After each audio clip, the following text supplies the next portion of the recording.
Welcome back to Maplewood Homestead. My name is Nancy, and if you're new here, then you just missed it.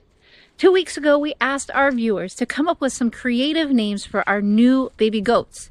So in this video, we're going to introduce you to them and tell you their new names, but we also have a slight problem we need to work on with a couple of them.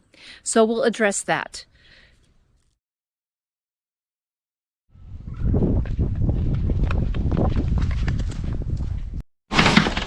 What are you doing up here? What are you? No, there's no more milk for you right now.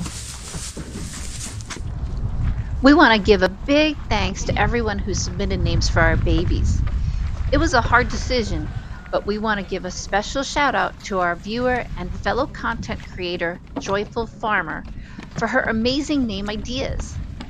So let's give you guys a mama update and the names of their babies. See if you can guess the theme.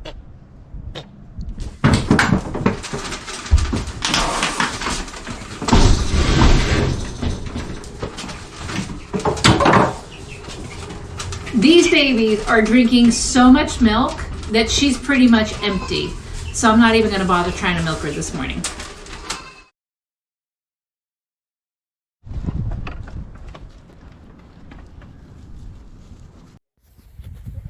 This year, Maple gave us a girl and a boy. And this little girl is all black with a white spot on her shoulder and on her knee. It's like the night sky with 2 stars. So we decided to name her Stella. Because Maple's getting up in years, she'll probably be retired soon. And in that case, Stella's going to be her mom's replacement. And don't worry, Maple's not going anywhere. She'll live here the rest of her life.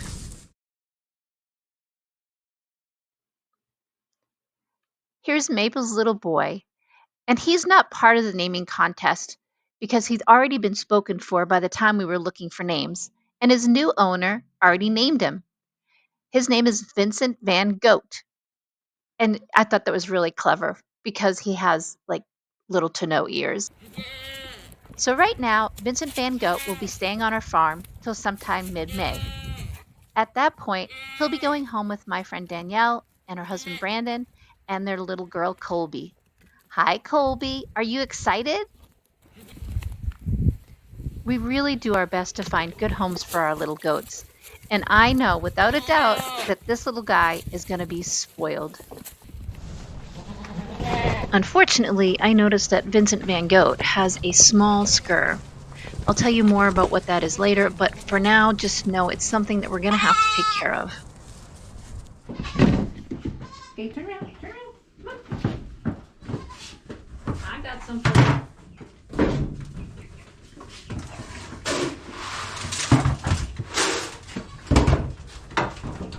So this is Miss Sassy, and she had twins this year. And if you've been following our journey, you know that last year she had gangrene mastitis, and we brought her udder back from that, thankfully.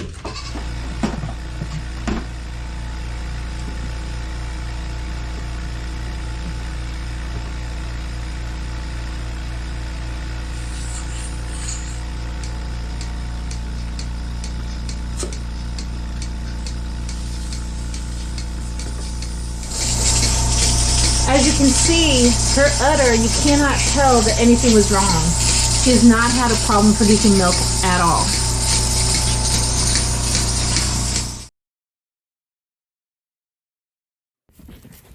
This is Sassy's only kid, and I think he is absolutely stunning. He already is showing a lot of good dairy goat characteristics, even at his age.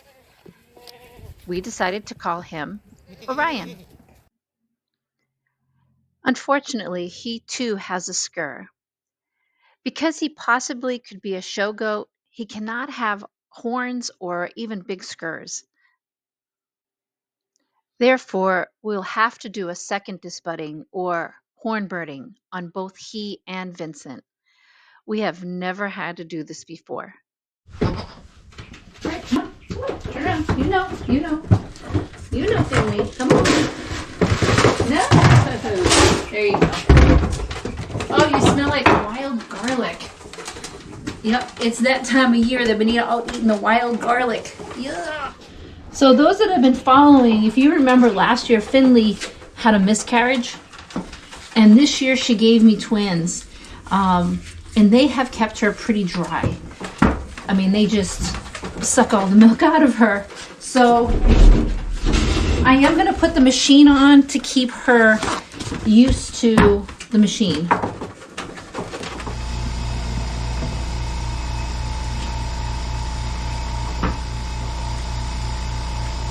I know. Come here. Come here. Come on.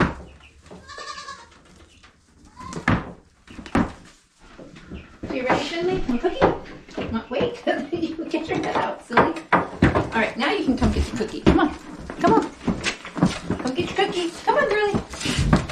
Atta girl. Come on. Just like the aurora borealis lights up a night sky, so doesn't the white band around this little girl's middle. So for that reason, we decided to call her Aurora. We decided to keep Aurora, so you'll be seeing a lot more of her in the future.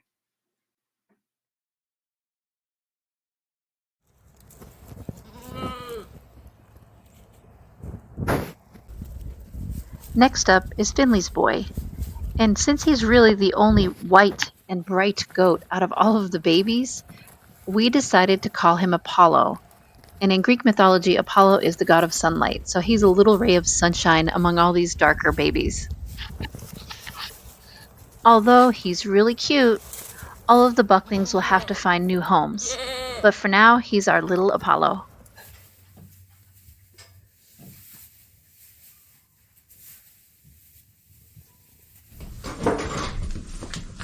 There you go. Good girl. You're such a good girl.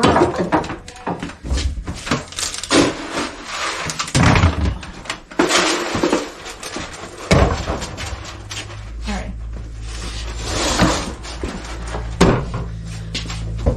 So before I hook up Miss Strawberry to the machine, I wanted to talk to you about her. If you remember from our previous video, her subclinical mastitis that occurred before kidding threw me off because her bag did not fill with milk the way it was supposed to. So let me explain to you what happened after that. The week following that, since her baby wasn't on her anymore, I treated her holistically and thought we had kicked the subclinical mastitis. I tested her with a test called a California mastitis test and a small card that we use to test for mastitis. And she cleared on both of them. Yeah, for a minute. 3 days later, I came down to milk her and out came chunky milk. That was a sign and indication that she had full-on mastitis now. I was feeling like I just couldn't win and I thought we had kicked it. And that was okay. So I loaded her up in the back of our Ford Flex because our truck was in the shop again and took her down to the vet, got what she needed, and now she is back in working order. However, as you can see, her milk production still isn't quite where I want it to be. She gives us about a half a gallon a day. And remember, hers is the little boy that she rejected, and so she doesn't have any babies on her. So that's the update on my Miss Strawberry. Now let's get her milked.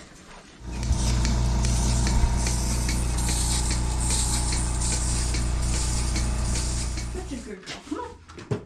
That's a girl. Come on. Let's go. And here's Strawberry's little boy. He was up in the house from day one because of the extreme cold. In fact, he's our first ever true bottle baby. You can't tell by this video, but he is always zooming around. So for that reason, we call him Rocket. Sadly, like the other boys, Rocket will also need to find a herd of his own. I'm really attached to him though. Let me show you how much I got off of those 3 girls with the babies still on them, not having them separated. So this is actually a gallon jug, and as you can see, between Strawberry, Sassy, and very little from Finley and nothing from Maple. I get a half a gallon. Those babies are 5 weeks old and they drink a ton of milk right now. This is a growing season for them.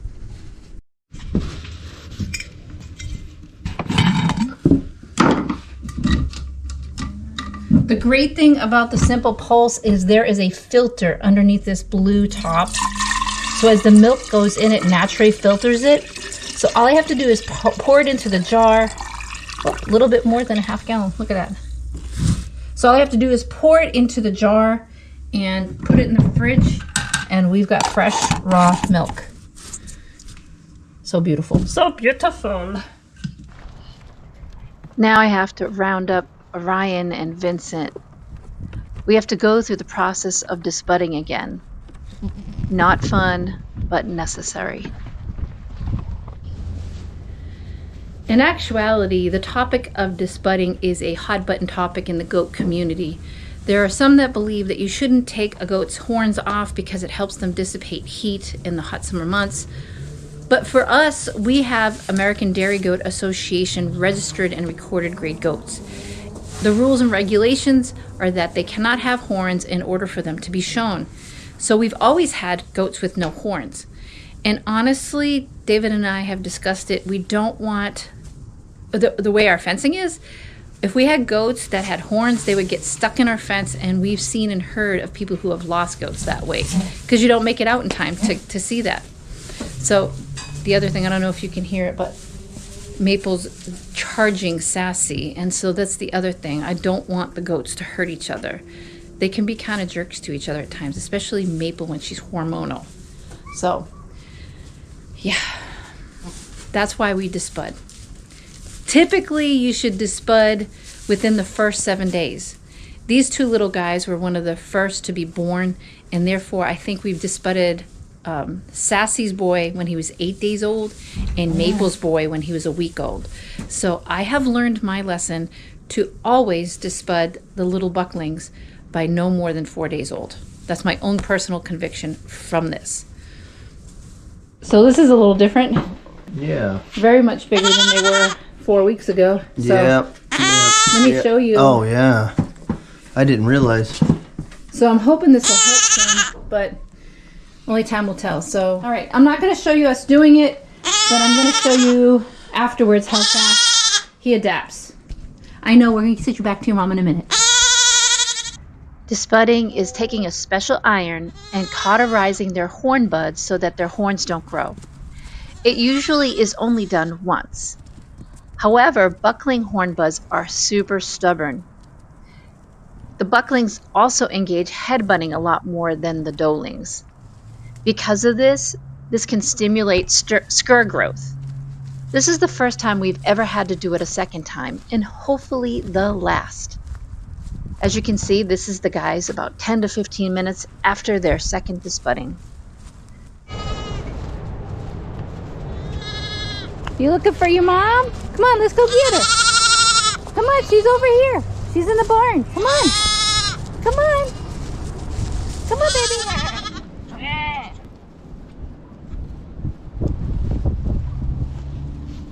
Duke.